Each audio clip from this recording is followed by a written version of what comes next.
വിഷ്ണു തിരുവനന്തപുരം. വയലിനിൽ മാന്ത്രികം തീർക്കുന്ന കലാകാരൻ. നിരവധി വേദികൾ പങ്കിട്ട് ആരാധകരുടെ മനസ്സുകൾ കീഴടക്കിയ കലാകാരൻ. വിഷ്ണു ഒരു വയലിൻ അധ്യാപകനും അതിലുപരി ഒരു ഗായകൻ കൂടിയാണ്. ഈ കലാകാരൻ്റെ വിശേഷങ്ങൾ നിങ്ങൾക്കായി.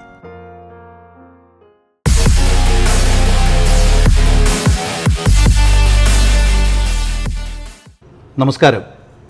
നമ്മുടെ ഒരു പുതിയ വീഡിയോയിലേക്ക് എല്ലാവർക്കും സ്വാഗതം.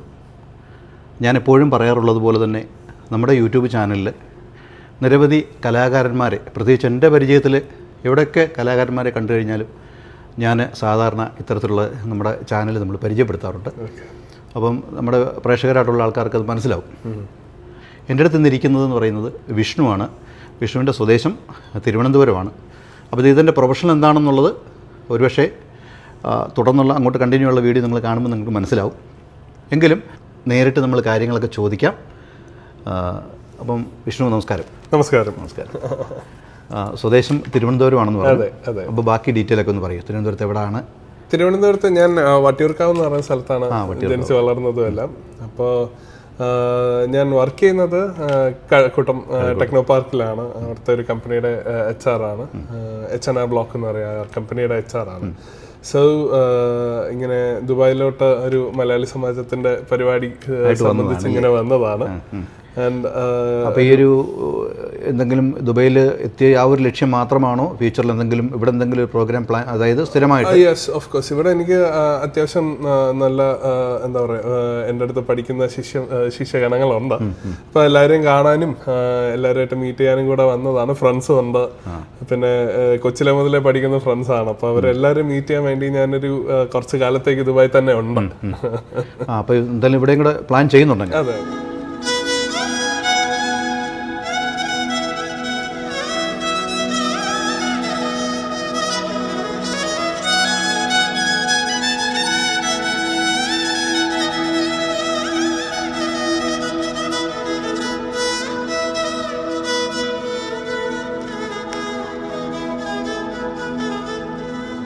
അപ്പോൾ നമ്മുടെ നാട്ടിലെ കാര്യങ്ങളൊന്ന് പറയും. നാട്ടിൽ എന്തെങ്കിലും ക്ലാസ് കൊടുക്കുന്നുണ്ടോ? എത്ര വർഷം കൊണ്ട് ഇത് പഠിക്കുന്നുണ്ട്? അപ്പോൾ ഇതിനെക്കുറിച്ച് മുഴുവൻ കാര്യങ്ങളും അറിയണം. അപ്പോൾ ഇതെല്ലാം നമ്മുടെ പ്രേക്ഷകർക്ക് അറിയണം. കാരണം ഇത്രയും വലിയൊരു കലാകാരനെ നമ്മൾ പരിചയപ്പെടുത്തുമ്പോൾ അത് എൻ്റെ ഒരു അഭിപ്രായത്തിൽ തീർച്ചയായിട്ടും എല്ലാവരും അറിയണം.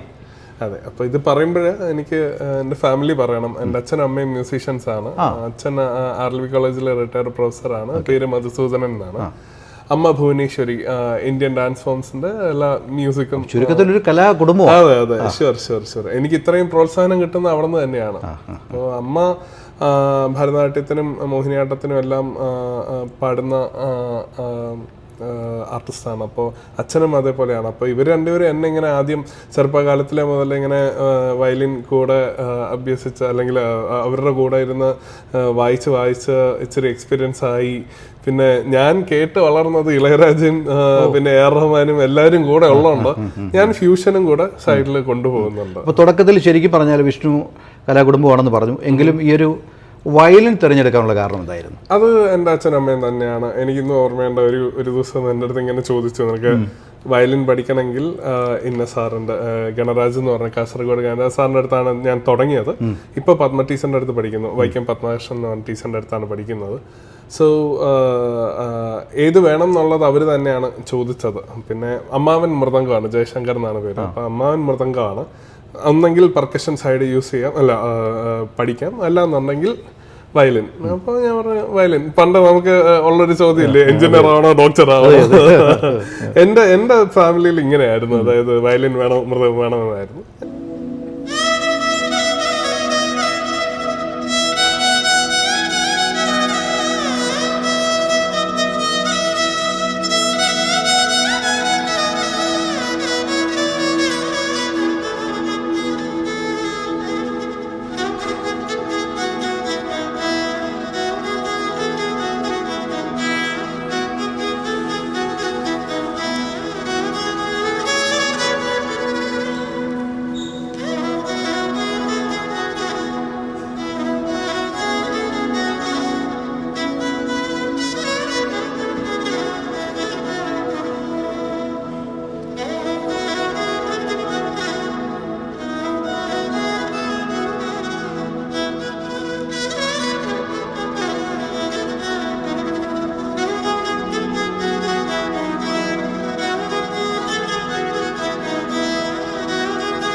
അതുപോലെ തന്നെ വിഷ്ണു ദുബായിൽ വന്നിട്ട് എത്ര നാളായി? ഞാൻ ദുബായിൽ ആക്ച്വലി ഫസ്റ്റ് ടൈം ആണ്. ഞാനിപ്പോൾ വന്നിട്ട് 2 ആഴ്ച ആകുന്നു. ഓഫ് കോഴ്സ് ഇവിടെ തന്നെ ചേക്കേറാൻ ഭയങ്കര ഒരു ആഗ്രഹമുണ്ട്. ഈ ഒരു ഞാൻ ചോദിക്കട്ടെ, ഈ 2 ആഴ്ചക്കുള്ളിൽ ജസ്റ്റ് എന്തെങ്കിലും നമ്മുടെ ഈ ഒരു പ്രോഗ്രാം അല്ലെങ്കിൽ വിഷ്ണുവിൻ്റെ ഈ ഒരു കലാവൈഭവം അങ്ങനെ തന്നെ എനിക്ക് പറയേണ്ടി വരും. അപ്പോൾ അതെവിടെങ്കിലുമൊക്കെ ജസ്റ്റ് ആരെങ്കിലും ഇന്റർവ്യൂ എടുക്കുകയോ അല്ലെന്നുണ്ടെങ്കിൽ പുറത്തെവിടെങ്കിലും പ്രോഗ്രാം എന്തെങ്കിലും പങ്കെടുക്കുകയോ ചെയ്തിട്ടുണ്ടോ? അതെ അതെ, ഞാൻ നേരത്തെ അതല്ലാതെ 1-2 ഇന്റർവ്യൂസ് കിട്ടി. നമ്മുടെ ഗുഡ് ഈവനിങ് ദുബായ് എന്ന് പറഞ്ഞ NTVയുടെ ഒരു ഷോയിൽ ഞാൻ പങ്കെടുത്തു. അതേപോലെ നമ്മുടെ സത്യൻ ചേട്ടന്റെ ചാനലിൽ ഞാൻ ഇന്റർവ്യൂ കൊടുത്തായിരുന്നു. അപ്പോൾ അതെ, അങ്ങനെ എല്ലാം ഹാപ്പി ആയിട്ട് ഇങ്ങനെ നിൽക്കുകയാണ്. ദുബായ് ലാൻഡ് ഓഫ് ഹോപ്സ് ആയിട്ട് എനിക്ക് തോന്നിയിട്ടുണ്ട് എപ്പോഴും. അപ്പോൾ എന്തായാലും ചുരുക്കത്തിൽ ഇവിടം വിട്ടു പോയാലും എന്തായാലും ഇങ്ങോട്ട് എന്തായാലും തിരിച്ചു വരും. അതുപോലെ ഞാനൊന്ന് ചോദിച്ചോട്ടെ, വിഷ്ണുവിൻ്റെ എത്ര വർഷത്തെ വയലിൻ്റെ പരിശീലനം? ഇപ്പോൾ ഓൾറെഡി മാസ്റ്ററാണ് അറിയാം, എങ്കിൽ പോലും അങ്ങനെ പറയാൻ പറ്റും. ഇപ്പോൾ നിങ്ങൾ ഒരുപക്ഷെ നിങ്ങൾ ഈ ഒരു വീഡിയോ ഒക്കെ കേട്ട് നോക്കുക, പുറകോട്ടുള്ള വീഡിയോകളൊക്കെ ഞാൻ ഈ ഒരു ഇൻ്റർവ്യൂ എടുക്കുന്ന സമയത്ത് തന്നെ കുറേ വീഡിയോകൾ ഇങ്ങനെ വിഷ്ണുവിൻ്റെ വരുന്നുണ്ടാവും. അപ്പോൾ അത് കേട്ടിട്ട് നിങ്ങൾ സ്വയം മനസ്സിലാക്കി നോക്കുക, അദ്ദേഹം മാസ്റ്റർ എന്ന് പറയുമ്പോൾ അത് പിന്നെ സ്വാഭാവികമാണ്. നല്ലൊരു കലാകാരൻ എപ്പോഴും ആ ഒരു കലാകാരൻ്റെ ഒരു എളിമ എപ്പോഴും നിലനിൽക്കും. അതാണ് അവരുടെ ഒരു വിജയം എന്ന് മനസ്സിലാക്കുന്നതാണ്.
പക്ഷേ വിഷ്ണുവിനെ പോലുള്ള ആൾക്കാർ, അതുപോലൊക്കെയുള്ള ആൾക്കാർ നിങ്ങളത് ശരിക്കും അതൊരു എന്താ പറയുക, ഒരു ത്യാഗമായിട്ട് അല്ലെങ്കിൽ എന്തോ പറയുന്നത്, അതിൻ്റെ പേര് പറയുന്നത് എനിക്കറിയാൻ വയ്യ, ആ രീതി നിങ്ങളത് ഏറ്റെടുത്തു. തികച്ചും യാഥാർത്ഥ്യമാണ്. പക്ഷേ നമ്മുടെ ഉള്ളിൽ സംഗീതം ഉണ്ടെന്നുണ്ടെങ്കിൽ നമ്മൾ എന്തൊക്കെ ജോലി ചെയ്യുകയാണെങ്കിലും നമുക്ക് ഇതായിരിക്കും പ്രയോറിറ്റി. പക്ഷേ എങ്കിലും നമ്മുടെ ജോലിയിലൊന്നും ഒരിക്കലും നമ്മൾ ഒരു കുറവും കാണിക്കില്ല. ഞാൻ ഉദ്ദേശിച്ചത് ഏറ്റവും കൂടുതൽ ഫോക്കസ്, ഡിറ്റർമിനേഷൻ, ഡെഡിക്കേഷൻ ഇത് കാരണം എനിക്ക് കിട്ടിയിട്ടുണ്ട്. എന്തൊരു കാര്യം ചെറുതായിട്ട് എനിക്കൊരു എന്താ പറയുക, ഒരു ഗ്ലാൻസ് മതി നമുക്ക് പിടികിട്ടും, നമുക്ക് ഗ്രാസ്പ് ചെയ്യാനൊക്കെ പറ്റും. അപ്പോൾ ഞാൻ പറഞ്ഞല്ലോ നേരത്തെ എനിക്ക് ശിശാണങ്ങളുണ്ടെന്ന് പറയും. അപ്പോൾ അവരിലും ഞാൻ ഏറ്റവും കൂടുതൽ എന്താ പറയുക ഉണ്ടാക്കിയെടുക്കാൻ ശ്രമിക്കുന്നത് ജസ്റ്റ് നോട്ട് ഓൺലി വയലിൻ, അവരെ ഞാൻ പാട്ട് പാടാൻ ശ്രമിപ്പിക്കും. പാടുന്നവർ ഇഷ്ടം പോലെ ഉണ്ട്, വയലിനെ കാട്ടി നന്നായിട്ട് പാടിയിട്ട് അത് വായിക്കുന്നവർ ഇഷ്ടം പോലെ എൻ്റെ എന്താ പറയുക സ്റ്റുഡൻസ് ആയിട്ടാണ് മിക്കതും. എൻ്റെ അങ്ങനെയാണെങ്കിലും ഇതായിട്ട് ഒരു ബാക്ക്ഗ്രൗണ്ടും ഇല്ലാത്ത ആൾക്കാരെ പോലും ഞാൻ ട്രെയിൻ ചെയ്യുന്നുണ്ട്. അപ്പൊ അവർക്ക് ഇതിലോട്ട് ഇൻട്രസ്റ്റ് കൊണ്ടുവരുന്നുണ്ട്. ഞാനിപ്പോൾ വയലിൻ അല്ല, അവർക്ക് ഏതാണ് ഇൻസ്ട്രുമെന്റ് ഏതാണ് കൂടുതൽ ഇഷ്ടം എന്ന് വെച്ച് കഴിഞ്ഞാൽ അതും കൂടെ ഞാൻ അവരെ ഇങ്ങനെ വയലിൻ മാത്രമായിട്ട് അവരെ ഒരിക്കലും. കാരണം പണ്ടത്തെ ഒരു ട്രഡീഷൻ ആയിരുന്നു, ഇപ്പൊ പാട്ട് മാത്രമാണെങ്കിൽ പാട്ട് മാത്രം, വയലിൻ ആണെങ്കിൽ വയലിൻ മാത്രം. ഇന്നത്തെ കാലത്ത് അങ്ങനെയല്ല കുട്ടി അതേപോലെ കേൾവി മാറുന്നുണ്ട്. ഇപ്പൊ തന്നെ കേവലം ഞങ്ങൾ ഈ ഒരു ഷൂട്ട് ചെയ്തുകൊണ്ടിരുന്ന സമയത്ത് തന്നെ ഒരു ചേട്ടൻ ഇവിടെ വന്നിട്ട് അദ്ദേഹം എനിക്കൊന്ന് കുറേ മാറി നിന്ന് അദ്ദേഹം ഇത് കേട്ടോണ്ടിരുന്ന, പക്ഷേ ഇത് ഈ വിഷ്ണുവിൻ്റെ ഈ ഒരു കഴിവ് കണ്ടിട്ട് അദ്ദേഹം ഓടി ഇവിടെ വന്നിട്ട് അദ്ദേഹം ഒരു പാട്ട് പാടാനും പറഞ്ഞു. സത്യത്തിൽ ഞാൻ പറഞ്ഞില്ല, ഞാൻ വിഷ്ണുവിനോട് ഒരു സജഷൻ ചെയ്തൊരു പാട്ട്, ഈ ഒരു പാട്ടൊന്ന് പാടാൻ പറഞ്ഞപ്പോൾ തന്നെ അത് ഞാൻ വെറുതെ മൂളിയ സമയത്ത് ഒറിജിനൽ റിയൽ അതിൻ്റെ സോങ് പോലും നല്ല രീതിയിൽ കേൾക്കാതെ തന്നെ അത് ആ ഒരു വലിയ ഫീൽ അത് വായിച്ചത് എന്താ പറയുന്നത്, വീണ്ടും ഞാൻ പറയാം, എനിക്ക് ഭയങ്കരമായിട്ട് എനിക്ക് അതങ്ങ് വല്ലാട്ടങ്ങ് ഫീൽ ചെയ്തു.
പിന്നെ പൊതുവേ എന്നെ സംബന്ധിച്ച് നമ്മുടെ ഇപ്പോൾ ഒരു കൊച്ചുകുട്ടി ഉണ്ടല്ലോ വയലിൻ വായിക്കുന്നത്, അതെ, ഗംഗ. അതിന് മുമ്പ് ഞാൻ സ്ഥിരമായിട്ട് വയലിൻ കാണാറുള്ള ഒരാളുണ്ടായിരുന്നു. അറിയാം, നമ്മുടെ മരിച്ചുപോയ ബാലഭാസ്കർജി അല്ല എങ്കിലും അത് കാണാറുണ്ട്. എങ്കിൽ പോലും നമ്മുടെ രൂപാരേവതി അറിയാം. അയ്യോ അസാധ്യം, മോളും തുടങ്ങിയിട്ടുണ്ട്. എനിക്ക് ആ കുട്ടി അറിയത്തില്ല, പക്ഷേ രൂപാരേവതി അത് എന്ന് പറഞ്ഞ പോലെ ഞാൻ പറഞ്ഞില്ലേ, എനിക്കൊന്ന് നമ്മുടെ ഒരു എല്ലാ ഓർക്കസ്ട്രയും നമ്മൾ നേരത്തെ പറഞ്ഞ പോലെ തന്നെ എല്ലാം പ്രധാനപ്പെട്ടതാണെങ്കിൽ പോലും വയലിനകത്ത് വരുന്ന ചില ഫീലുകൾ നമ്മളെ അറിയാൻ നമ്മുടെ കണ്ണുകൾ നിറയും അല്ലേ. ഇപ്പൊ രൂപ ചേച്ചി അതല്ലേ ബാലഭാസ്കർ, ശബരീഷ്, പിന്നെ അഭിജിത്ത് എന്നൊക്കെ പറയുന്നവരാണ് ഇപ്പൊ വയലിനിലെ ഫ്രണ്ടോലെ നിൽക്കുന്നത്. അപ്പൊ ഇവരിൽ നിന്നൊക്കെ ഞാൻ പഠിക്കുന്ന ഒരു കാര്യം അവരെങ്ങനെ സ്റ്റേജ് ഇന്ററാക്ട് ചെയ്യുന്നു എന്നുള്ളതിലാണ്. അപ്പൊ എല്ലാരും വന്ന് വായിക്കും പോകും, അത് ഉണ്ടാവും. പക്ഷെ അതിൽ നിന്ന് എത്ര വ്യത്യസ്തമാവുന്നു എന്നുള്ളത് ഇവരുടെയൊക്കെ ലൈവ് കാണുമ്പോഴാണ് നമുക്ക് പിടികിട്ടുന്നത്. കാരണം എന്തുകൊണ്ട് ആൾക്കാർ ഇവര് വേണം എന്ന് പറയുന്നതിന്റെ കാര്യം ഇതാണ്. അപ്പൊ അങ്ങനെ തന്നെയാണ് ഞാനും എൻ്റെ ഒരു ലൈവ് ഷോ കൊണ്ടുപോകാൻ ഞാൻ ഉദ്ദേശിക്കുന്നത്. എല്ലാവരും നോക്കുമ്പോഴത്തേക്കും ഒരു 10 പാട്ടേ നമ്മൾ വായിക്കുന്നുണ്ടായിരിക്കുമല്ലോ, പക്ഷെ മാക്സിമം ഇന്ററാക്ട് ചെയ്ത് അവരെ ഒന്ന് ഡാൻസ് കളിപ്പിക്കണം. ആകെയുള്ള ഒരു 2 മണിക്കൂറായിരിക്കും നമ്മുടെ പരിപാടി, അല്ലെങ്കിൽ 1.5 മണിക്കൂറായിരിക്കും. അവർ ആ പാട്ട് നമ്മൾക്ക് തിരിച്ച് പാടുമ്പോഴത്തേക്കുണ്ടല്ലോ, അത് കേൾക്കുമ്പോഴാണ് നമ്മുടെ ഒരു എന്താ പറയുക ഒരു ഹാപ്പിനെസ് എന്ന് പറയുന്നത്.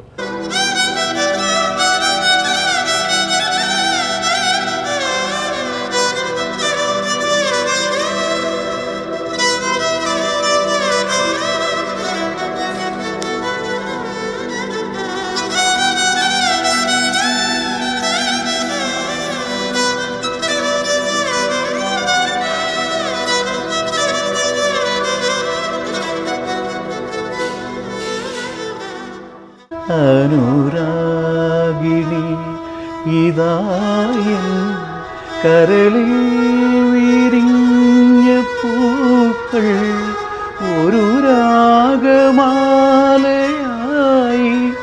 ഇതു നിന്റെ ജീവനെ അണിയൂ അണിയൂ അഭിലാഷ പൂർണിമേ.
ഓൺലൈൻ ക്ലാസ് എനിക്ക് തുടങ്ങാൻ എനിക്ക് ഇൻസ്പിറേഷൻ എൻ്റെ ടീച്ചറും എൻ്റെ അമ്മയും തന്നെയാണ്. അപ്പൊ സോ അവർക്ക് എന്നിലൊരു വിശ്വാസമാണ് എൻ്റെ ഏറ്റവും വലിയൊരു വിശ്വാസം.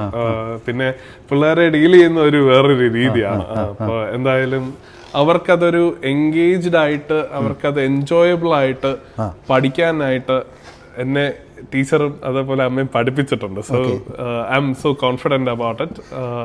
ആർക്കെങ്കിലും പഠിക്കണം എന്നുണ്ടെങ്കിൽ ഉറപ്പായിട്ട് തീർച്ചയായിട്ടും കോണ്ടാക്ട് ചെയ്യൂ. ഞാൻ ഇൻസ്റ്റാഗ്രാമിൽ അവൈലബിൾ ആണ്. എൻ്റെ പേര് വിഷ്ണു എം ഭുവനേശ്വരി. നിങ്ങൾക്ക് സെർച്ച് ചെയ്ത് കഴിഞ്ഞാൽ കിട്ടും. അതുപോലെ ഫോൺ നമ്പർ എന്തെങ്കിലും അങ്ങനെ വല്ലതും? ഷുവർ. എൻ്റെ നാട്ടിലെ നമ്പറും പിന്നെ അതേപോലെ ഇവിടുത്തെ നമ്പറും നമ്മുടെ ഈ യൂട്യൂബ് വീഡിയോയുടെ താഴെ ഇട്ടിരിക്കുന്നതായിരിക്കും. സോ അപ്പൊ അങ്ങനെ കോണ്ടാക്ട് ചെയ്യാം. അല്ലാതെ പറയുമ്പോ ചിലപ്പോ നമ്മുടെ വീഡിയോയുടെ താഴെ തന്നെ ഞാൻ ആഡ് ചെയ്യുന്നുണ്ടാവും. പറഞ്ഞ പോലെ ഞാനൊരു കമ്പനിയിൽ വർക്ക് ചെയ്യാണ്. സോ എനിക്ക് അവിടെ പോയി പഠിപ്പിക്കാനുള്ള ഒരു ബുദ്ധിമുട്ട് ചിലപ്പോൾ ഉണ്ടാവും. അതുകൊണ്ട് ഭാവിയിൽ ഞാൻ ചിലപ്പോൾ ആലോചിച്ചു എന്ന് വരും. ഇപ്പോൾ ഫോർ ദ ടൈം ബീങ് ഞാൻ ഓൺലൈൻ ക്ലാസ്സുകളാണ്. പിന്നെന്തെങ്കിലും എടുത്ത് പറയാനുണ്ടോ വിഷ്ണുവിന്? പ്രായമില്ല. ഞാൻ പഠിപ്പിക്കുന്നതിൽ എനിക്ക് അങ്ങനെ കുട്ടികൾ അല്ലെങ്കിൽ മുതിർന്നവര്, ഞാൻ ഈ കുട്ടികൾ എന്ന് പറയുന്നത് അങ്ങ് എന്താ പറയാ, എല്ലാ വയസ്സും, അതായത് എല്ലാ ഏജ് ലിമിറ്റിലും ഉള്ളവരുണ്ട് കേട്ടോ. അപ്പോൾ not only just kids, middle age ഉള്ളവരുണ്ട്, ഈവൻ റിട്ടയർമെന്റ് കഴിഞ്ഞ ആൾക്കാർ വരെ എൻ്റെ അടുത്ത് പഠിക്കുന്നു. അല്ല, അതൊരിക്കലും ദാസേട്ടൻ പറയുന്നത് ഞാൻ കേട്ടിട്ടുണ്ട്. നമ്മുടെ സംഗീതത്തിന് എന്താ പറയുക, സംഗീതം പഠിക്കുന്നതിന് പ്രായമില്ല, ഏത് പ്രായത്തിലും എപ്പോഴും പഠിക്കാമെന്ന് ഞാൻ കേട്ടിട്ടുണ്ടായിരുന്നു. ആഗ്രഹമാണ് വേണ്ടത്, നമ്മുടെ മനസ്സിലാണ് സംഗീതം വേണ്ടത്. അത് നമുക്ക് ഒരു ഇൻസ്ട്രുമെന്റ് പഠിക്കണം എന്നൊരു ആഗ്രഹം ഉണ്ടായിരുന്നെങ്കിൽ ഏത് ഇൻസ്ട്രുമെന്റും ആയിക്കോട്ടെ, നിങ്ങൾക്ക് പ്രായം ഒരു ഫാക്ടറേ അല്ല. So go for it. Vishnu, അതുപോലെ ഒരു കാര്യം കൂടെ എടുത്ത് ചോദിച്ചോട്ടെ. കലാപരമായിട്ട് ഇപ്പം വയലിൻ്റെ ഉസ്താദ് എന്ന് തന്നെ എനിക്ക് പറയാൻ പറ്റും, ബാക്കിയുള്ളവർ നമ്മുടെ പ്രേക്ഷകർ തീരുമാനിക്കട്ടെ. അതുപോലെ തന്നെ ഈ ഒരു കലാവൈഭവം മാത്രമേ ഉള്ളൂ, പാടുമോ മറ്റെന്തെങ്കിലും കാര്യങ്ങൾ? തീർച്ചയായിട്ടും പാട്ട് എനിക്ക് അച്ഛനും അമ്മയും സംഗീതജ്ഞരായതുകൊണ്ട് കൂടെ ആയിരിക്കാം എനിക്ക് ആ ഒരു കഴിവും കൂടെ ഉണ്ട് എന്ന് വിശ്വസിക്കുന്നു. അപ്പോൾ പാട്ട് തന്നെ അല്ലേ? അതെ, പിന്നെ എന്നാൽ ശരി, അപ്പോൾ ഒരു പാടിക്കും. തീർച്ചയായിട്ടും. ഒരു മുറി മാത്രം തുറക്കാതെ വയ്ക്കാം ഞാൻ, അതികൂടമെന്നുടെ ആരാമത്തിൽ. ഒരു മുറി മാത്രം തുറക്കാതെ വയ്ക്കാം ഞാൻ, അതികൂടമെന്നുടെ ആരാമത്തിൽ. സ്വപ്നങ്ങൾ കണ്ടു, സ്വപ്നങ്ങൾ കണ്ടു, നിനക്കുറങ്ങിടുവാൻ പുഷ്പത്തിൻ തൽപ്പമങ്ങ് ഞാൻ വിരിക്കാം. ദുബായ് എനിക്ക് വളരെ ഹൈ ഹോപ്സ് തന്നൊരു സിറ്റിയാണ്. സോ ഇവിടെ ഏറ്റവും കൂടുതൽ എനിക്ക് കാണാൻ കഴിഞ്ഞതെന്ന് വെച്ച് കഴിഞ്ഞാൽ മലയാളികൾ തമ്മിൽ ഇത്രയും കണക്റ്റഡ് ആണല്ലോ എന്ന് മനസ്സിലാക്കിയതാണ്. നാട്ടിൽ ഇത്രയും ഇല്ല സത്യം പറഞ്ഞു കഴിഞ്ഞാൽ. ദുബായിൽ എല്ലാവരും കണക്റ്റഡ് ആണ്, സംഗീതപ്രേമികൾ ഇഷ്ടം പോലെയുള്ള ഒരു നാടാണ്. എനിക്ക് വളരെ എന്താ പറയുക, അടുത്തൊരു ഇൻസ്റ്റൻസ് ഉണ്ടായെന്ന് പറഞ്ഞു കഴിഞ്ഞാൽ, രമേശൻ എന്ന് പറഞ്ഞൊരു ചേട്ടനുണ്ട്. ചേട്ടൻ ഡെയിലി എന്നെ ഫോളോ അപ്പ് ചെയ്യും. വിഷ്ണു എന്തെങ്കിലും ആവശ്യമുണ്ടോ, എന്തെങ്കിലും കാര്യം വേണോ? അപ്പോൾ ഇത്രയും ഉപകാരിയായിട്ടുള്ള ആൾക്കാരുള്ളൊരു നാടാണിത്. കാരണം അതിൻ്റെ കാര്യമാണ് ഞാൻ പറയാം. ഈ രമേശ് ചേട്ടൻ എന്ന് പറഞ്ഞാൽ ഞങ്ങളൊരു 1.5 വർഷം കൊണ്ടുള്ള പരിചയമുള്ളൂ. അപ്പോൾ രമേശ് ചേട്ടനാണ് എന്നെ ഈ ഒരു കാര്യത്തിന് വേണ്ടി വിഷ്ണു ഇതുപോലെ ഇങ്ങനെ ഒരാൾ എത്തിയിട്ടുണ്ടെന്നും, പ്രകാശി പോകണം, തീർച്ചയായിട്ടും പോകണം, പോയി പരിചയപ്പെടണം, ഒരു വീഡിയോ എടുക്കണം, ഞാൻ വിഷ്ണുവിനോട് പറഞ്ഞിട്ടുണ്ടെന്ന് പറഞ്ഞ് എന്നെ 2-3 പ്രാവശ്യം വിളിച്ചു. അപ്പോൾ 2 ദിവസം കൊണ്ടേ എന്നെ വിളിക്കുന്നുണ്ട്. അപ്പോൾ ഇന്ന് രാവിലെ ഞാൻ വിളിച്ചില്ല, കാരണം രാവിലെ ഉറങ്ങുവാണെന്ന് ചോദിച്ചാൽ ഞാൻ വിളിച്ചില്ല. പക്ഷേ ഇന്നലെ വൈകിട്ടൊക്കെ 2 പ്രാവശ്യം കോൺടാക്ട് ചെയ്തു. അപ്പോൾ എനിക്കും എന്താ പറയുക, താങ്ക്സ് പറയാനുള്ളത്, ഇത്തരത്തിൽ വലിയൊരു കലാകാരനെ കിട്ടിയത്, എന്നെ പരിചയപ്പെടുത്തിയ നമ്മുടെ രമേശ് ചേട്ടനോട് എന്തായാലും ഞാൻ വീണ്ടും ഒരു താങ്ക്സ് പറയുന്നു.